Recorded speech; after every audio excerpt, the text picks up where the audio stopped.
मैं सर खेती बाड़ी करता हूँ और मेरे खेत की ढलान है, पानी की ढलान है। अभी ये अलॉटमेंट करवाएंगे तो मेरा पानी रुक जाएगा, मैं तो बर्बाद हो जाऊंगा। दरअसल इस जमीन पर अतिक्रमण करने के लिए पूरा रोड मैप तैयार किया गया है। जो डलहौजी ना कर सके वो ये हुक्मरान कर देंगे, कमीशन दो तो देश को नीलाम कर देंगे। ऐसा ही एक मामला जैसलमेर जिले की रामगढ़ तहसील के जोगा गांव का सामने आया है, जहां एक बाहुबली है, एक सरकारी कर्मचारी है और दोनों के गठजोड़ से सरकारी जमीन को कब्जा करने की कोशिश की जा रही। और मजे की बात सुनिए, वो सरकारी कर्मचारी जिला कलेक्ट्रेट में एसडीएम का करीबी बताया जा रहा है। मतलब ये तो वही बात हो गई कि बाढ़ ही खेत को खा रही है। जिन लोगों को सरकारी जमीनों की रखरखाव और देखभाल की जिम्मेदारी दी गई है वो ही उसमें सेंध लगा रहे हैं। दरअसल जोगा गांव के इंद्रेश ने शिकायत दी कि उनकी जोगा गांव में खातेदारी की जमीन, जिसका खसरा नंबर 108 और 109 है, उसके पास में एक सरकारी खसरा है जिसका नंबर 117 और 118। इंद्रेश की जमीन में पानी इसी खसरे के रास्ते आता है। राजस्व रिकॉर्ड में ये जमीन सरकारी खाते में दर्ज है। जब श्री सीमेंट ने सरकार से खनन की लीज के लिए खसरों की लिस्ट मांगी तो खनन विभाग द्वारा उपलब्ध करवाई गई सूची में इन खसरों को दिखाया गया। इस सूची में आप स्पष्ट तौर पे इन खसरों को देख सकते हैं और श्री सीमेंट के द्वारा इन खसरों की लीज भी भर दी गई। फिर झगड़ा किस बात का है? दरअसल झगड़ा ही इसी बात का है कि श्री सीमेंट के आने से उस इलाके में जमीनों की कीमत बढ़ गई। अतिक्रमी इस बात का लाभ उठाने के लिए अपना कब्जा बहाल करना चाहते हैं, जिससे कंपनी से कब्जा खाली कराने के लिए मोटी रकम वसूल की जा सके। दरअसल इस जमीन पर अतिक्रमण करने के लिए पूरा रोड मैप तैयार किया गया है। इसके लिए साल 2022 में 13 तारीख को 6वें महीने का एक अलॉटमेंट लेटर है, जो कि प्रशासन गांव के संग अभियान में सोनू गांव में जारी किया गया है। अव्वल तो इस लेटर की तारीख और शिविर की तारीख मिसमैच है। ऊपर से तुर्रा ये है कि उसमें अलॉटमेंट का रीजन शुरू में हुई एक लिपिकीय त्रुटि को बताया गया है। क्या किसी भी जमीन के पूर्व के रिकॉर्ड को लिपिकीय त्रुटि बताकर किसी अन्य के नाम से जारी किया जा सकता है?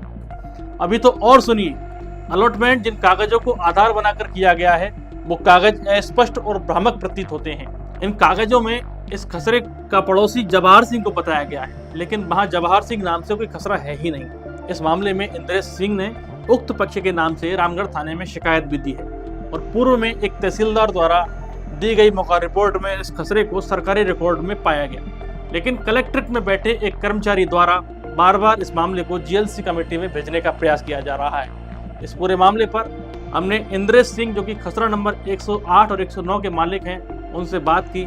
सुनिए उन्होंने क्या कहा। मेरा नाम इंदर सिंह है, मेरा गांव जोगा है और वहाँ फर्जी आवंटन करवा रहे हैं। हमारे ग्राम जोगा के खसरा नंबर 116 और 17 में और फर्जी डॉक्यूमेंट बनाए है और रेगर गांव संघ प्रशासन संघ कैंप में ये डॉक्यूमेंट बने गए, वो एकदम फर्जी है। और ये जो कब्जा होने की कोशिश हो रही है, खसरा नंबर कितना है? 117 और 16। और आपकी जमीन कहाँ पे है? मेरी जमीन 109 और 108 में। ये खसरे आसपास पड़ते हैं? हाँ जी, एकदम पास में। तो कौन कब्जा करने की कोशिश कर रहा है? कब्जा करने में गणपत राम ओपरे, नरेंद्र कुमार सुथार रामगढ़, वह ओम प्रकाश विश्नोई जैसलमेर का, और जीवना राम के नाम से ये आवंटन करवा के और हड़पने की जमीन हड़पने की ये कोशिश कर रहे। ये ओम प्रकाश जी क्या करते हैं? ये एलआर ऑफिस में बाबू है, LR office, collector office, SDM office के बाबू है। तो आपने इस पूरे मामले की जानकारी, जैसे सरकारी रिकॉर्ड में ये जमीन किसके नाम से बोलती है?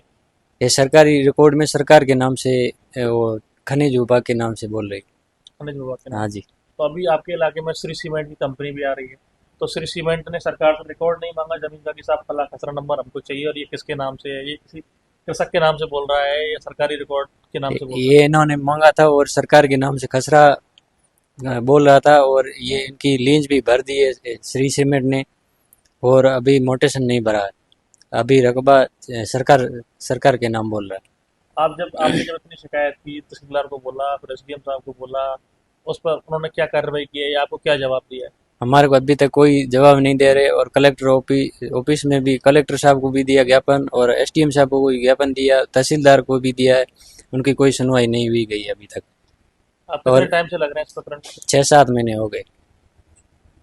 इन्होंने जो अलॉटमेंट करवाया है प्रशासन गाँवों के संग अभियान में, उसके लिए इन्होंने जो कागज लगाए हैं वो किस तरह के कागज लगाए हैं? वो एकदम फर्जी दिख रहे, स्कैन किए हुए है डॉक्यूमेंट है, ओरिजिनल डॉक्यूमेंट एक भी नहीं है।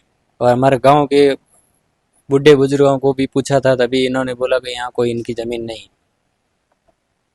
उसमें जो जैसे प्रशासन गाँव के संग अभियान होता है तो उसमें जितने भी रजिस्टर्ड होते हैं, पट्टे मिलते हैं, रजिस्ट्रियाँ होती है, अलॉटमेंट होते हैं, तो सरकार के पास रिकॉर्ड होता है, तो वो रिकॉर्ड आपने मांगने की कोशिश की साहब कि इतना नंबर पट्टा किसको अलॉट हुआ, किसको जमीन अलॉट की? मैंने कलेक्टर ऑफिस से भी रिकॉर्ड मांगा, एसडीएम ऑफिस से भी रिकॉर्ड मांगा और तहसील से भी रिकॉर्ड मांगा, और इनमें मेरे को लिखित में दिया कि कोई हमारे पास प्रतिलिपि नहीं है ऐसी, हमारे पास कोई रिकॉर्ड ही नहीं कोई है। रिकॉर्ड नहीं। अच्छा अच्छा, ये लोग जो लोग कोई, ये लोग जो जमीन कब्जाने की कोशिश कर रहे हैं तो सरकारी जमीन है, हाँ जी। चोरी कर रहे हैं, राज की कर रहे जी, हैं, आपका तो फिर आप पर्सनली क्यों इतना इंटरेस्ट ले रहे हैं? मैं सर खेती बाड़ी करता हूँ और मेरे खेत की ढलान है, पानी की ढलान है।